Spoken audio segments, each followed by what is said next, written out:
berbagai dugaan spekulasi bisa muncul, hakim main mata, hakim berperilaku tidak baik dan sebagainya.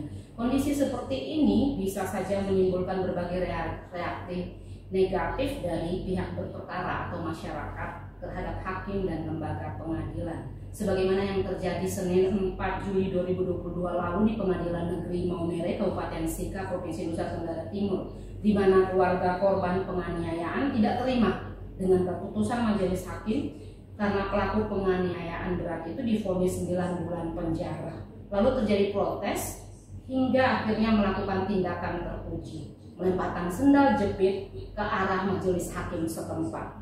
Apakah tindakan ini bisa dibenarkan terhadap hakim dimaksud, atau apakah memang karena keputusan hakim itu tidak adil ataukah sudah adil?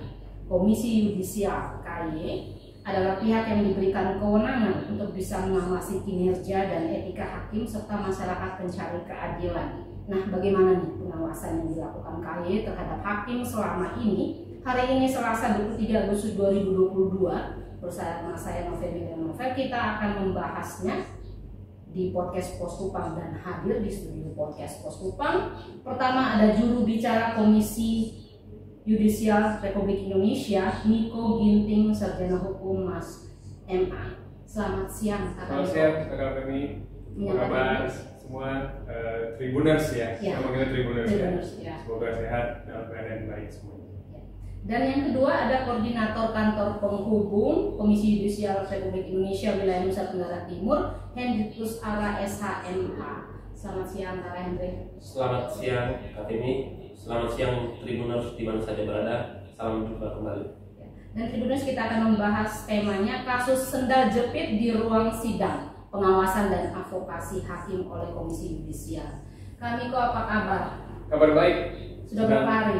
Baru kemarin Kak Femi. Ya? Senang sekali bisa hadir di Kupang. Ya. Baik. Dan didampingi terus dengan Kak Ara ya? Pasti. Wajib ya? Wajib didampingi Kak Ara. Jadi hukumnya. Saya yang mengikuti Kak Ara. Baik, Kak Niko, senang sekali juga bisa main-main akhirnya ke sini ya. Ya, terima kasih diberi kesempatan oleh Poskupang untuk diskusi ya, siang hari ini. Nah, kita ngomong dulu nih tentang sendal jepit di ruang sidang Pengadilan Negeri Maumere, dan sepertinya kita harus arahnya ke sini dulu. Betul. Kak Ara yang paling masuk. Baik, Kak Hendrik atau Kak Ara biasa disapa. Bagaimana nih sejauh ini yang dilakukan Komisi Yudisial terhadap kasus di Pengadilan Negeri Maumere itu, Kak? Baik, terima kasih Kak Femi. Memang kasus di Pengadilan Negeri Maumere itu sebenarnya menjadi perhatian dari publik ya, karena menjadi viral baik di media lokal maupun nasional. Bahkan sebelum media nasional itu mempublish itu, kita sudah dapat informasi sorenya. Cuma pas malam itu baru viral di hampir semua media nasional. Dan saya kebetulan di Kupang, di Kota Pasundan Jakarta, menanyakan kronologi peristiwa seperti apa. Lalu saya dengan relasi jejaring kita di daerah, saya coba berkomunikasi ke Maumere dan saya dapat kronologi secara utuh peristiwa itu. Setelah itu kan peristiwanya tanggal 4 Juli. Saya diperintahkan untuk langsung ke Maumere. Jadi karena masalah transportasi dan persiapan, saya tanggal 7 itu ke Maumere. Ke tanggal 7 di Maumere untuk ya bertemu dengan hakim di sana. Kebetulan sampai di sana langsung bertemu dengan ketua majelisnya yang memimpin persidangan saat itu. Lalu kita coba ada kronologinya. Memang betul ada pelemparan di situ, tapi tidak mengenai hakimnya, karena sendal jepit itu tidak mengenai hakimnya. Tapi karena pemberitaan itu sangat heboh, karena ini terjadi di ruang pengadilan dan di framingnya sangat luas ya. Jadi itu menjadi perhatian bukan hanya Komisi Yudisial, juga menjadi perhatian dari Mahkamah Agung. Karena tanggal 4 itu kejadian, tanggal 5 itu Mahkamah Agung juga langsung berkoordinasi dengan Pengadilan Tinggi.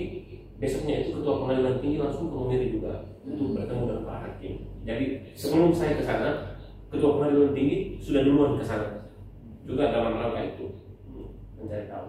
Lalu saya coba mendalam informasi seperti apa, bertemu dengan Ketua Pengadilan Negeri. Setelah itu juga dari Ketua Pengadilan pengadilan negeri saya bergerak ke Polres Maumere ya, Polres Sika, ke Polres Sika untuk berkoordinasi juga untuk bagaimana koordinasi terhadap pengamanan terhadap hakim. Setelah itu juga saya langsung bergerak menuju ke Kejaksaan Negeri Sika untuk berkoordinasi dengan kejaksaan, karena jaksa juga adalah para pihak yang hadir di persidangan saat itu, karena itu kasus pidana. Jadi ada ketidakpuasan masyarakatnya. Cuma kalau kita mau mendudukan persoalan ini, itu kan persoalan penganiayaan menurut kalau kita baca itu penganiayaan, tetapi menurut korban dan keluarganya itu bahwa itu adalah penganiayaan berat yang menimbulkan luka di kaki yang dan sampai korban tidak bisa berjalan. Kalau saya informasinya korban tidak bisa berjalan, tetapi ketika saya dalami itu bahwa korban bisa berjalan, buktinya di hari persidangan itu yang saya dapat infonya. Tapi saya tidak bertemu dengan korban, tapi saya dapat informasi seperti itu. Jadi terkait kasus itu, vonis itu 9 bulan. Vonis itu lebih tinggi dari tuntutan jaksa. Tuntutan jaksa itu 8 bulan penjara, tetapi vonis hakimnya itu lebih tinggi dari itu. Jadi secara vonisnya itu sebenarnya tidak bermasalah, karena putusan itu lebih tinggi dari tuntutan jaksa. Itu kan rasanya tidak ada masalah ya Pak Miko ya. Dia jadi bermasalah ketika vonisnya rendah, tuntutannya tinggi. Ini malah kebalik, tuntutannya di bawah, vonisnya di atas. Artinya kalau kita mau rasa keadilan, sepertinya sudah bagus. Cuma setelah dari pengadilan negeri Maumere, Polres dan Kejaksaan, saya kembali ke Kupang, saya berkoordinasi kembali dengan Komisi Judisial di Jakarta. Saya akhirnya bertemu dengan Ketua Pengadilan Tinggi. Ketua Pengadilan Tinggi di Kupang, karena saya juga perlu berkoordinasi Pak, karena ketika saya dapat informasi dari Pengadilan Negeri Maumere, bagaimana langkah apa yang mau diambil oleh Pengadilan Negeri Maumere atau hakim yang mengalami itu, mereka sampaikan bahwa kami ini kan sifatnya kan komando, seperti apa pimpin apa yang mau diambil oleh pimpinan, kami siap laksanakan. Karena saya mendapat informasi seperti itu, saya akhirnya kembali ke Kupang, bertemulah dengan Ketua Pengadilan Tinggi. Berdiskusilah kami dengan Ketua Pengadilan Tinggi. Ini pesan dari Ketua Pengadilan Tinggi yang mungkin di kesempatan ini perlu juga saya sampaikan ke kalian. Menurut Ketua Pengadilan Tinggi yang kami temui, dia sampaikan begini, putusan hakim itu harus memenuhi 3 unsur menurut Ketua Pengadilan Tinggi itu. Pertama, soal legal justice. Jadi putusan itu harus mencerminkan keadilan menurut hukum atau undang-undang. Yang berikut, moral justice. Putusan itu harus juga mencerminkan rasa keadilan bagi korban dan keluarganya. Tetapi yang perlu diingat juga adalah social justice. Bagaimana putusan itu harus juga memberikan rasa keadilan masyarakat. Rasa keadilan masyarakat ini yang kalau di era sekarang ini, rasa keadilan ini relatif sekali. Kalau yang viral di media, viral di YouTube, ini yang sering menjadi dipotret lah. Rasa keadilan masyarakat. Social justice itu ya? Ya, social justice itu kita akan potret, itu bisa sekarang itu gampang lewat media sosial. Sehingga waktu itu Ketua Pengadilan Tinggi sampaikan bahwa dalam konteks social justice ini ya kita memahami bahwa itu sebagai risiko pekerjaan. Cuma kalau untuk mengambil langkah hukum atau apa untuk melaporkan kejadian itu, rasanya kita perlu menjaga situasi kondusif di dalam masyarakat. Henry, apakah tindakan KY dengan turun langsung, artinya ada informasi dari pusat ya? Kalau saya tidak salah tadi berarti itu perintah ya? Ya. Surat perintah. Surat perintah, apakah berarti itu bagian dari tugas dari KY juga melakukan investigasi, kemudian melakukan klarifikasi dan sebagainya? Apakah itu kewenangan? Itu tugas dan kewenangan Komisi Judisial ya. Karena di undang-undang itu kan tugas Komisi Judisial kan salah satu juga bagian advokasi terhadap hakim. Dan apa yang didapat? Jadi dari kesimpulan yang kami dapat waktu itu, setelah saya ini kan tidak hanya bertemu dengan hakim di pengadilan, tetapi saya juga bertemu dengan Polres. Masyarakat saya temui, aktivis saya temui. Yang korban itu ya? Kalau korban pelaku saya tidak temui, tetapi saya mendapatkan informasi itu dari Polres. Karena Polres itu kan punya intel, mereka punya intel, dan kita sudah bisa memetakan sebenarnya apa sih yang terjadi. Dan mohon maaf saja, situasi di Momere yang ketika saya dapat itu mohon maaf, itu sudah mulai apa ya, membias. Bukan saja soal isu peradilan, tapi biasanya sudah mulai, mohon maaf ya, itu sudah mulai ada pendatang dengan orang asli, sudah mulai sara. Ini yang perlu kita jaga, sehingga dia sudah membias, bukan hanya soal masalah rasa keadilan di persidangan, tetapi biasanya sudah berbeda karena pelaku pembacokan itu orang dari luar Momere. Korban dalam perkara pidana itu orang Momere. Jadi isunya sudah membias. Sehingga memang cepat harus diredam. Sehingga karena komisi yudisial itu kan bisa melaporkan orang perseorangan yang diduga merendahkan kehormatan dan martabat hakimnya.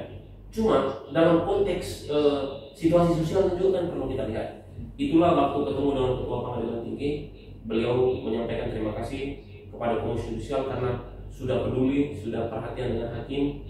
Tetapi untuk langkah-langkah yang kita ambil itu kita harus melihat realitas di tengah masyarakat. Tapi ada rekomendasinya? Rekomendasi dari komisi yudisial itu nanti kita akan melakukan.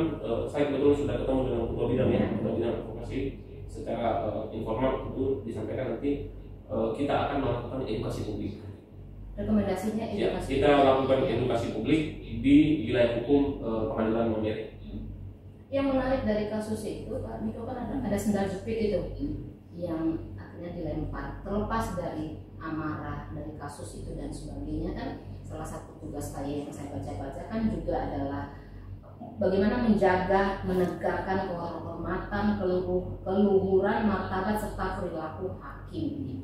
Artinya dalam kasus ini kan seperti hakim yang diserang seperti itu ya.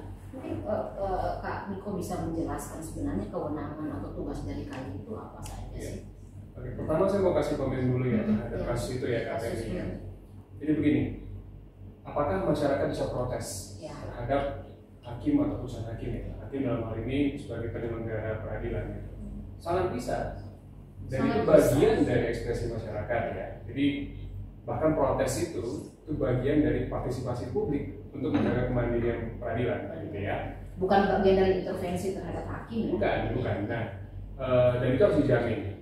Tapi memang ekspresi yang seperti apa yang dibenarkan? Tentu kita tidak bisa mengamini ekspresi-ekspresi yang berlebihan ya, terutama apabila melibatkan kekerasan. Gitu. Meskipun salah jepit itu bagian dari kekerasan juga kan sebenarnya gitu. Nah, protes-protes itu bisa dilayangkan dalam bentuk kritikan gitu ya, atau misalnya jalur-jalur formal melalui upaya hukum sebagainya gitu.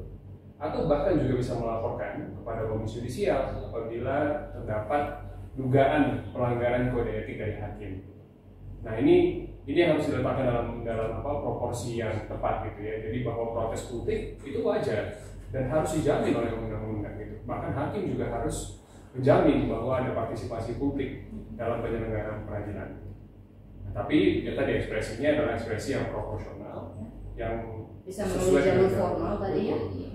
Dan bahkan ya masyarakat juga bisa kan menyampaikan kepada para pihak yang berperkara gitu. Ada concern atau perhatian dari publik terhadap perkara ini gitu misalnya. Itu satu hal. Nah yang kedua memang yang perlu juga didudukan adalah soal pemantauan KAI katanya.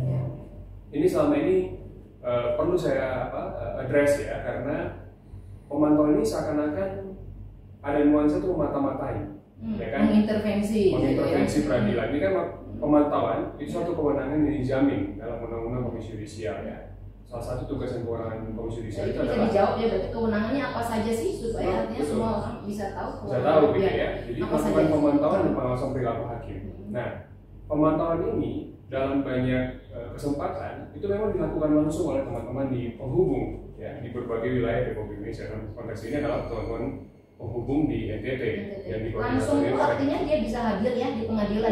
Seperti yang saya lihat beberapa kali Kak Hendrik juga hadir dalam sidang kasus pembunuhan ibu dan anak asli dan lain ya dengan terdakwanya Randy. Saya lihat Kak Hendrik juga hadir, itu juga bagian dan bahkan tidak hanya hadir Kak Randy, bahkan bisa merekam dan mencatat proses persidangannya. Nah, Ya. ini yang perlu didudukkan juga.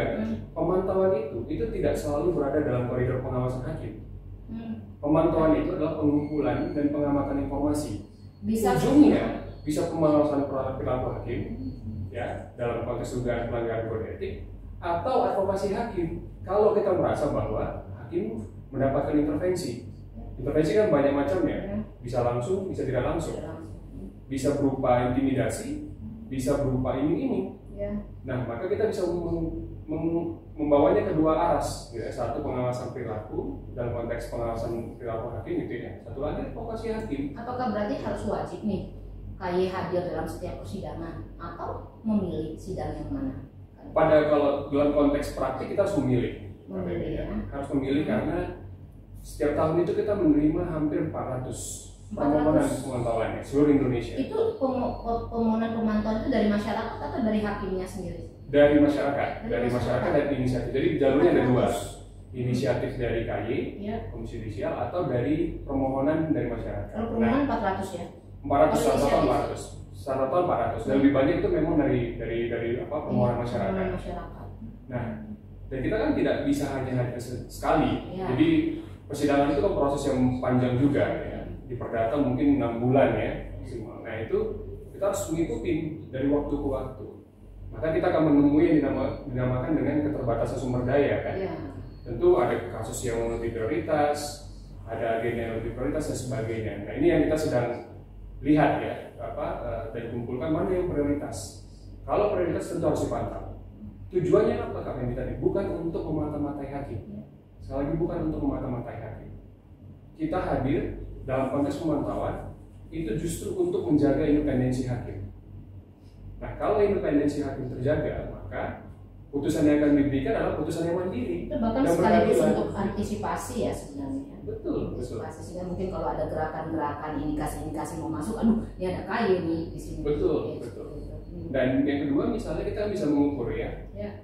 Bisa katakan ada satu perkara yang mendapat perhatian publik dan ekspresi publik itu berupa demonstrasi misalnya di depan gedung pengadilan. Tentu dalam ekspresi yang wajar kita bisa mengatakan bahwa ini ekspresi masyarakat dan tidak perlu disikapi secara berlebihan. Tapi kalau kita mendapatkan dalam konteks pemantauan kita mendapatkan dan menilai bahwa konstelasi di tengah masyarakat sudah semakin tinggi, maka kita melakukan koordinasi kan? Bisa ada rekomendasi dari KY? Tentu bisa. Nah di beberapa kasus kita melakukan koordinasi itu, misalnya ke pihak Polres ya, untuk menggalang pengamanan misalnya untuk hakim maupun gedung pengadilan misalnya gitu. Nah itu langkah koordinasi itu juga bagian dari advokasi hakim. Gitu. Jadi sekali lagi kalau KY hadir di pengadilan itu bukan untuk mengintervensi. KY hadir justru untuk melindungi kemandirian hakim, supaya hakim bisa benar-benar memutus perkara hanya berdasarkan keadilan dan hukuman keadilan. Dan melindungi masyarakat juga kan, bukan hanya melulu hakim kan? Betul. Dan keadilan kepentingan masyarakat secara luas. Kak Henry, kalau misalnya kita KY di NTT ini, wilayah NTT berapa banyak nih pelaporan untuk permohonan permintaan? Kalau untuk ada ya? Ada. Untuk tahun ini di semester pertama itu kita kalau permohonan masyarakat itu ada 14 ya. Wilayah hanya Kota Kupang atau di seluruh NTT? Seluruh NTT. Terus gimana pengawasan? Terus kan pemantauan itu kan ada 2. Ya. Berdasarkan permohonan masyarakat dan inisiatif Komisi Yudisial. Inisiatif dari kita itu kalau perkara itu menarik perhatian yang besar dari publik. Jadi seperti yang disampaikan oleh Pak Juru Bicara tadi bahwa kita memilih karena sumber daya kita terbatas. Sedangkan perkara di pengadilan itu kan banyak dan tidak terputus-putus gitu. Setiap hari ada sidang. Bahkan sidang itu bisa sampai jam 12 malam.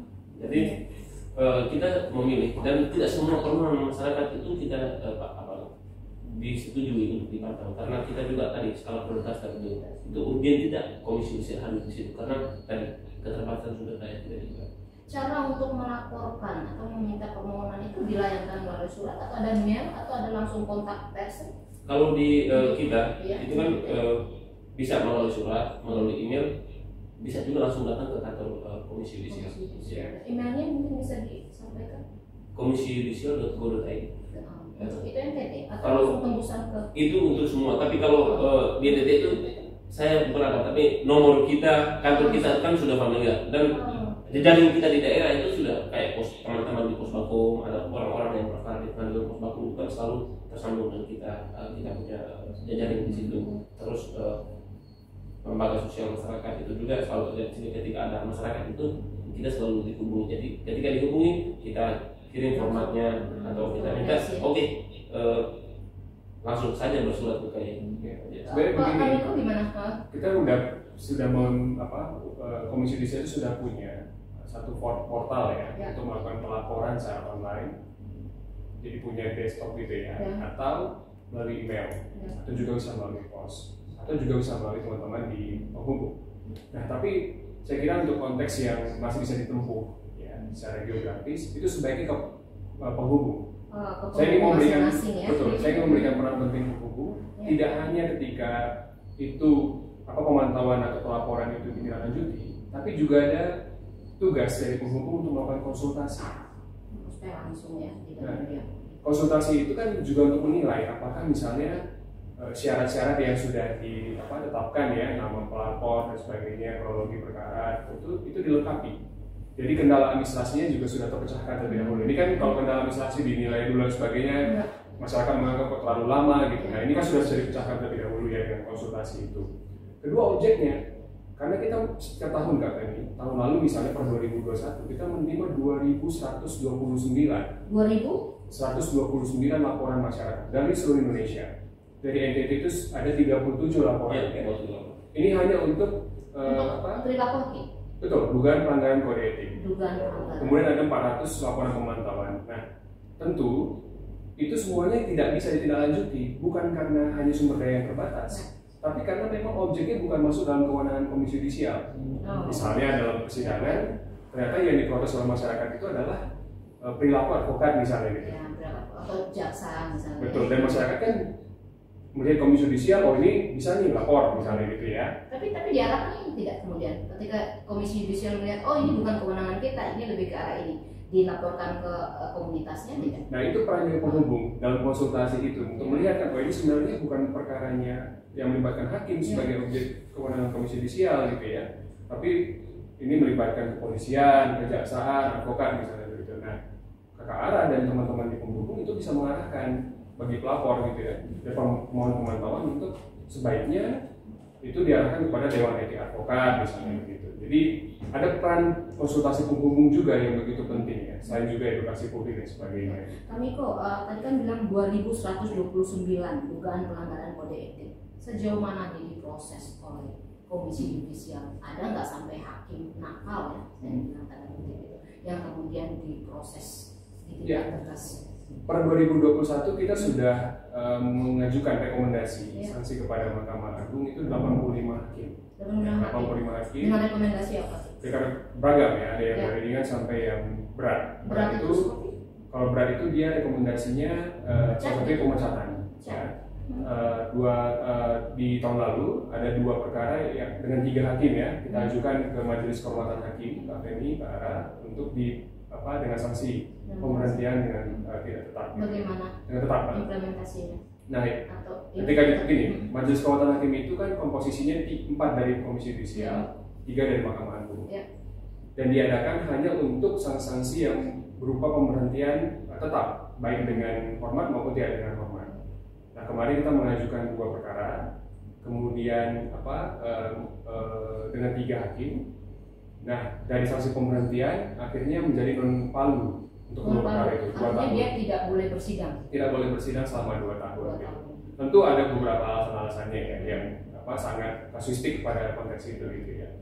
Tapi begitu. Jadi, tahun ini kita sudah menyelenggarakan 2 lagi, 2 Majelis Kehormatan Hakim untuk 2 hakim dan dua-duanya diberhentikan. Benar. Rekomendasinya kan malah sudah eksekusi diberhentikan. Harusnya sudah dieksekusi oleh Mahkamah Agung. Jadi artinya bahwa Mahkamah Agung sudah putuskan mereka diberhentikan. Betul. Kalau Majelis Kehormatan Hakim itu kan putusannya final dan mengikat. Jadi ketika diputuskan ya harus dieksekusi. Berbeda ketika rekomendasi KY. Rekomendasi KY itu dia akan ditindaklanjuti oleh Mahkamah Agung. Nah ini ini salah satu yang menjadi perdebatan juga.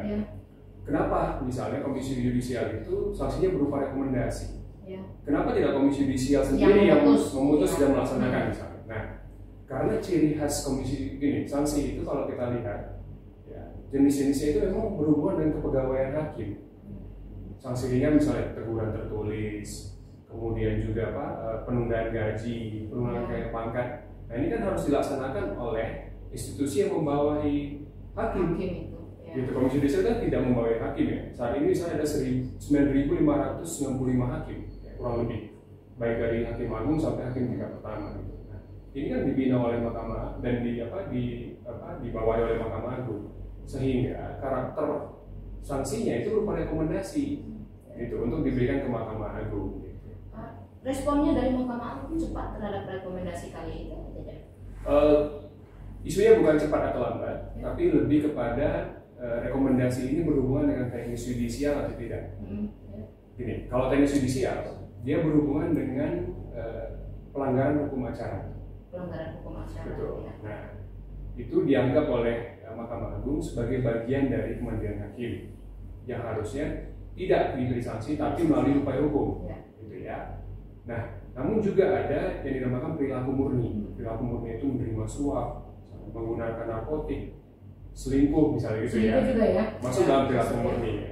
Dan itu bisa direkomendasikan oleh KAY. Itu direkomendasikan oleh KAY. Nah, yang sering kali jadi perdebatan itu adalah titik singgung antara teknis yudisial dengan pelanggaran perilaku. Karena kadang-kadang kan itu tidak bisa dipisah. Tidak bisa dipisah. Karena ada begini mungkin intervensi sehingga putusannya kemudian menjadi tidak adil. Betul. Nah ini yang selama ini oleh Mahkamah Agung dianggap bahwa ini teknis yudisial, jadi rekomendasinya tidak bisa kami tindak lanjuti.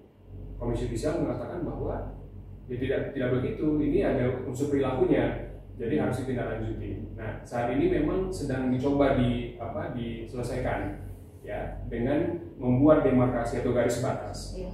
Mana yang perilaku murni, yang seharusnya menjadi domain tunggal dari komisi yudisial gitu ya, mana yang ada teknis yudisial, dan di mana titik singgung keduanya gitu.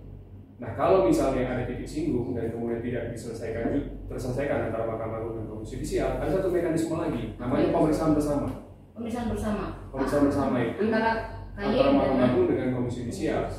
Jadi penyelesaiannya tidak, sama ini kan korespondensi surat ya. Oh hanya surat, jadi surat ya, tukar-tukaran, dan itu kan tidak bisa terjelaskan ya Kak ya. Nah sekarang kita sedang membentuk yang namanya tim penghubung antara komisi yudisial dengan Mahkamah Agung, yang salah satu topik prioritasnya adalah soal pemeriksaan bersama. Pemeriksaan bersama. Sudah pernah dilakukan ya belum ya? Ini barusan mau wacana ke sana ya. Peraturannya sendiri, peraturan bersamanya sudah ada dari 2011. Tapi belum pernah dilakukan dengan berbagai isu. Tapi kok saya baca juga di undang-undang kayak yang baru 2011 undang-undang berapa? 18 2011 itu mengatakan bahwa ketika rekomendasi dari KAY kemudian tidak dilaksanakan oleh Mahkamah Agung ya, betul, dalam 60 hari itu harus langsung dieksekusi. Itu gimana? Betul. Nah ini yang selama ini jadi perdebatan karena Mahkamah Agung mengatakan bahwa tadi ini teknis yudisial, jadi tidak masuk dalam kewenangan KAY. Nah sekarang kita mau coba selesaikan itu dengan melakukan pemeriksaan bersama. Jadi kalau 60 hari tidak dieksekusi, oke, mari kita lihat berkasnya. Apakah memang teknis yudisial atau pelanggaran perilaku atau persinggungan keduanya. Jadi selama ini kan tadi hanya berdasarkan korespondensi ya. Jadi jawaban dari Mahkamah Agung juga hanya menyatakan bahwa teknis yudisial, komisi yudisial juga tidak punya kesempatan. Betul. Nah yang dirugikan dalam konteks itu sebenarnya hakim sendiri. Karena tidak ada kepastian bagi dia. Tapi ketika dalam proses itu dia tidak boleh beracara. Tetap boleh beracara. Boleh. Dan tetap boleh memeriksa dan memutus perkara. Itu kan suatu proses yang cukup tidak pasti bagi hakim ya. Sehingga kita kira untuk kepentingan terbaik hakim maka mari kita selesaikan saja. Atau tidak dibuat aturan bahwa selama ada rekomendasi dari KAY misalnya hakimnya kamu jangan dulu pegang palu. Nah itu salah satu terobosan menarik, tapi tentu saja ini berhubungan juga pada legitimasi. Nah, kalau dinonaktifkan dalam tanda kutip, sementara tidak terbukti, nah itu kan bagi hakim itu juga dalam tanda kutip sanksi yang secara tidak langsung itu jadi satu isu. Kayak tadi kan kalau di pusat itu ada 2 nih rekomendasi hakim yang bukan rekomendasi ya sudah mau dieksekusi ya untuk pemecatan. Kita sendiri di NTT apakah sudah ada hakim yang dipecat terkait dengan perilaku perilaku hakim atau tadi apa bilang satu lagi itu Teknis perilaku judisial. teknis judisial. Kalau selama ini saya ikutin di NTT pernah itu pernah ada mantan ketua pengadilan negeri Rondendau itu kan pernah digantikan. Ya, itu apa perilaku hakim? Itu perilaku murni. Perilaku murni. Itu seperti apa bisa di? Ya itu pembentukan rumah tangga baru. Oh, pembentukan rumah tangga baru atau selingkuh gitu ya? Ya. Diksi yang bagus ya. Pembentukan rumah tangga Diksi yang baru. saya pakai Ya. pembentukan rumah tangga baru. Yang Masa tidak sah. diberhentikan ya? Itu diberhentikan. Itu seingat saya. Itu ada juga hakim juga diberhentikan karena pernah disanksi terus diupang dia memeriksa perkara yang di situ ada keluarga itu karena pernah di tempat lain juga pernah akhirnya itu akumulasi diberhentikan. Pernah juga di pengadilan negeri di Lembata tapi dia itu diberhentikan saat dia di PN Lembata tapi prosesnya itu sudah mulai dari tempat bertugas sebelumnya. Ketika dia di sini dia diberhentikan. Berarti juga sudah sekitar 3 ya? Tidak. Kalau seingat saya Sudah 3. Tapi memang komisi itu juga pasti atas rekomendasi dari KAI ya? ya kalau dia diberhentikan berarti dari komisi judisial ya. Ada MKH Majelis Kehormatan Hakim. Artinya orang tidak boleh lagi beranggapan bahwa komisi judisial tidak punya gigi. Ya. Ya. Sekarang komisi Jadi judisial dia tuh punya gigi tapi cara menggigitnya beda. cara menggigitnya beda ya? Iya. Tidak langsung gitu ya, mungkin dikunyah-kunyah gitu. Kalau kita lihat dari kewenangan ya Kak, Iya. kewenangannya itu komisi judisial itu kan spesifik ya. Ya. Jadi selama ini dianggap bahwa komisi judisial itu tidak punya kewenangan yang luas dan sebagainya gitu ya. Sebenarnya kalau dilihat dari kacamata yang lain, itu kewenangannya memang spesifik Iya. untuk hakim. Gitu satu. Kedua dari sisi kelembagaan, kita kan lembaga konstitusional yang dibentuk di Undang-Undang Dasar 1945. Tidak banyak lembaga yang dibentuk melalui Undang-Undang Dasar. Bahkan misalnya maaf Komnas HAM, LPSK kan dari undang-undang, dan di Undang-Undang Dasar. Di Undang-Undang Dasar disebutkan bahwa kewenangan utama komisi judisial itu adalah mengusulkan pengangkatan calon hakim agung. Salah satunya itu ya? Salah satunya itu, dan yang kedua, dan wewenang lain. Wewenang lain ini apa nih? Nah, wewenang lain ini yang kemudian jadi open legal policy bagi pembentuk undang-undang. Bisa memberikan kewenangan apapun sepanjang dalam rangka menjaga dan menegakkan kehormatan hakim itu. Mulai dari tugas pemantauan dan pengawasan perilaku hakim, advokasi, analisis putusan dengan kekuatan hukum tetap untuk mutasi hakim, ya. Bahkan bisa melakukan meminta penegak hukum untuk melakukan penyadapan misalnya. Iya, penyadapan ya.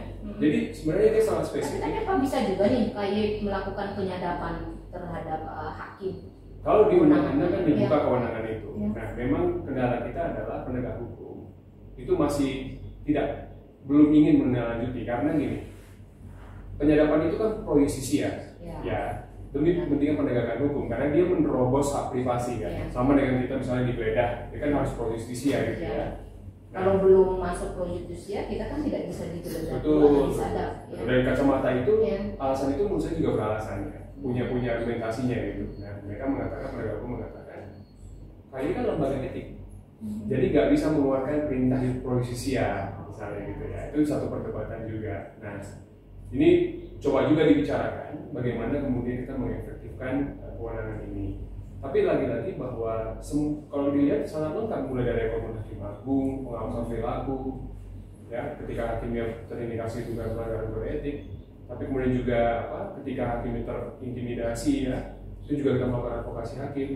Dan dalam rangka promosi mutasi kita juga bisa mengusulkan berdasarkan putusan yang berkekuatan hukum tetap misalnya gitu. Jadi cukup lengkap lah kewenangan-kewenangan ini. Dan semua kewenangan ini tidak hanya di pusat, tapi sampai di kantor penghubung. Koordinator penghubung, ya kantor penghubung itu juga hampir semua kewenangan yang saya sebutkan itu juga dijalankan oleh teman-teman di penghubung gitu, terutama di penghubung Nusa Tenggara Timur ini. Baik, Tribuners ini ngomong-ngomong kita minum dulu nih. Biar santai. Tribuners misalnya kalau ada pertanyaan atau mau menanggapi pernyataan tadi bisa dilayangkan di bawah ini ya. Nah ini kita juga punya Vikuam loh, Kak Niko. Di sini minuman asli dari NTT nih, diproduksi oleh NTT ya. Ada minum dan kemasan ya di Vikuam, logonya Vikuam. Dan ini madu, benar Kak? Kalau madu angfuang, kalau Kak Niko kalau pulang ke Jakarta nanti kapan nih akan pulang? Besok pagi. Besok pagi harus sempatkan diri. Kakak Hendrik harus ngantarin Kak Niko kunjungi beberapa tempat. Dari tadi malam beliau sudah beli beberapa tenun. Tenun. Nah, jadi harus Saya sudah tahu sih jawab tuh. ini juga Madutan, penting ya. nih, ini madu hutan Ampuan. ya, Timur Ampuan ini luar biasa. Ini terbaik ketiga di dunia. Oh, Sudah ada Di dunia? di dunia ketiga, dunia atau Asia, di dunia terbaik ketiga. memang kalau dari edit itu selalu di dunia. Selalu dunia ya. Selalu. Dulu. Berarti menjaga tadi kehormatan, tadi apalagi ke apa? Kehormatan serta Bukan hanya KY dalam tanda kutip membela hakim ya, bagaimana menjaga supaya masyarakat tidak mengintervensi, tapi juga malah berada di pihak masyarakat juga ya, bagaimana menuntut hakim tidak melakukan tindakan Pelanggaran kode etik. Kak Hendrik, mungkin pesannya apa nih untuk tribuners di rumah terkait dengan mungkin menemukan ada perilaku hakim yang nakal dalam tanda kutip atau tidak dalam proses peradilan yang mereka sementara jalankan. Baik, jadi kalau pesan saya, jadi kita ini kan tujuan kita ini kan untuk mewujudkan peradilan bersih. Kalau peradilan itu bersih, berarti setiap orang yang berperkara di pengadilan itu akan mendapatkan keadilan, kepastian, dan kemanfaatan. Itu kalau peradilan kita bersih. Nah, peradilan bersih itu bukan hanya tugas dari Komisi Yudisial dan Mahkamah Agung tentunya, tapi peradilan bersih itu bisa terwujud ketika ada peran seluruh masyarakat. Sehingga pesan saya kepada seluruh masyarakat yang berperkara maupun pemerhati masalah hukum, pegiat sosial, kalau menemukan, mendengar atau mendapat informasi tentang adanya dugaan pelanggaran kode etik atau ada dugaan terjadi tindakan yang merendahkan kehormatan hakim, intervensi terhadap hakim, saya minta untuk ya diinformasikan atau dilaporkan ke Komisi Yudisial. Kalau dalam konteks ini boleh datang ke kantor Komisi Yudisial Republik Indonesia, kantor wilayah Nusa Tenggara Timur di Jalan MH Tamrin nomor 4 Kupang, atau bisa juga nanti menghubungi kami lewat email. Kita bisa bertemu, berdiskusi, bercerita tentu untuk kemajuan penegakan hukum dan tentu terciptanya peradilan bersih. Kalau peradilan bersih, maka saya pikir semua orang yang berurusan hukum itu kan selalu, ini kan kasus sekarang lagi banyak, ini kan yang orang itu lagi-lagi keadilan. Nah, keadilan itu muaranya terakhir itu ada di pengadilan. Jadi, ayo mari kita sama-sama bersama dengan Komisi Yudisial dan Mahkamah Agung ya kita wujudkan peradilan bersih. Mungkin itu. Terima kasih Kak Hendrik. Kak Miko, kalau tadi Kak Hendrik sudah di pesannya atau harapannya untuk masyarakat, Kak Miko untuk para hakim. Yang pertama tentu ya Komisi Yudisial itu sekali lagi bukan sekedar lembaga pengawas hakim. Jadi kalau Komisi Yudisial adalah hanya lembaga pengawas hakim, itu sama dengan mengecilkan peran Komisi Yudisial. Komisi Yudisial adalah suatu lembaga konstitusional yang dibentuk untuk menjaga dan menegakkan keluhuran martabat hakim. Kewenangannya cukup lengkap, mulai dari pengusulan hakim agung, kemudian juga pengawasan perilaku hakim, ya, ketika ada dugaan pelanggaran kode etik dari hakim gitu ya. Kemudian juga ada advokasi hakim, ya, yaitu mengambil langkah hukum atau langkah lain ketika ada perbuatan merendahkan kehormatan hakim. Bahkan sampai juga pada rekomendasi mutasi hakim dengan berbasis pada analisis terhadap putusan yang bermuatan hukum tetap. Tidak hanya itu, kita hadir di Kupang hari ini KPMI itu juga dalam rangka peningkatan kapasitas hakim. Tahun ini kita menyelenggarakan 600 terhadap 600 hakim di seluruh Indonesia. Yaitu terkait dengan eksplorasi kode etik dan pedoman perilaku hakim. Juga beberapa tema-tema tertentu. Nah, ini dalam upaya kita juga untuk menjaga hakim supaya tetap up to date terhadap isu hukum dan dapat memutus ya perkara-perkara yang berkembang dalam masyarakat. Nah, itu yang pertama. Yang kedua, saya kira juga begini, hakim itu juga harus berkomunikasi kepada masyarakat, terutama melalui putusannya, gitu. Nah, masyarakat kan seperti tadi kasus di Maumere, gitu kan, masyarakat mungkin tidak mengetahui secara pasti ya bagaimana proses peradilan, bagaimana putusan dan sebagainya. Maka hakimlah yang kemudian punya tanggung jawab untuk menjelaskan putusannya. Ya, putusan ini diambil, tuntutannya 8 bulan, misalnya saya mau putus 9 bulan dengan alasan begini.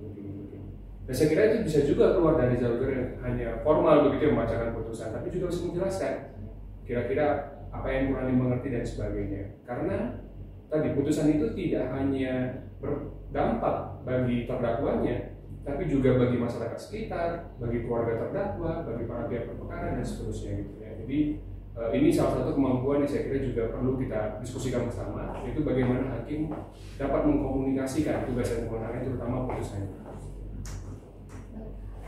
Demikian Tribunal tadi perbincangan kita terhadap bersama dengan Komisi Yudisial. Kak Hendrik sama Kak Miko, saya atas nama manajemen Pusupang menyampaikan terima kasih nih. Terima kasih banyak Kak Teni. Nanti datang-datang lagi ya.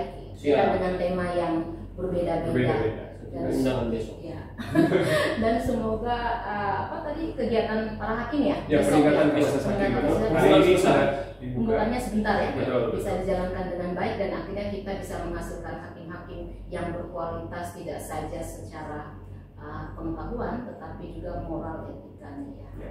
Terima kasih. Terima kasih. Sampaikan salam kami terhadap semua teman-teman Terima kasih. di Jakarta dan di wilayah Nusa Tenggara Timur ya. Baik, Tribunal, pengawasan kaya terhadap hakim tidak saja terkait dengan etika dan perilaku hakim saat melaksanakan tugas hingga penjatuhan hukuman, namun lebih dari itu pengawasan dan pemberian rekomendasi dan sanksi terhadap hakim dimaksud diharapkan bisa dilakukan oleh Komisi Yudisial secara objektif dan transparan agar ada kepastian terhadap penyelenggaraan kekuasaan kehakiman yang jujur, bersih, transparan, dan profesional. Saya Novelia Novel bersama Jubir Komisi KY Republik Indonesia Miko Ginting SAMHA dan Koordinator Kantor Penghubung KY Republik Indonesia wilayah NTT Hendrik Cruz Ala SAMHA pamit undur diri. Selamat. Terima kasih.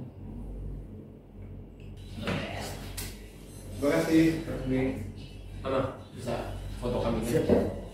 Pakai yang HP-nya, canggih. HP-nya lama. Ini HP kamu. Ini HP-nya ribuan orang tuh. Kami ada iklan, tipuan sama madu Timor Engkuang. Nanti di sela-sela itu kita akan ngomong. Nanti kamera saya yang tengah, kamera kita bersama itu tengah. Ketika saya bicara, kita akan lihatnya tengah. Tapi ketika kalau saya tanya ke kakak-kakak mereka, kameranya kakak-kakak dong di sini. Kalau mau ngomong, ngomongnya yang di sebelah kanan, jangan matanya ke sini, itu ke kameranya saya.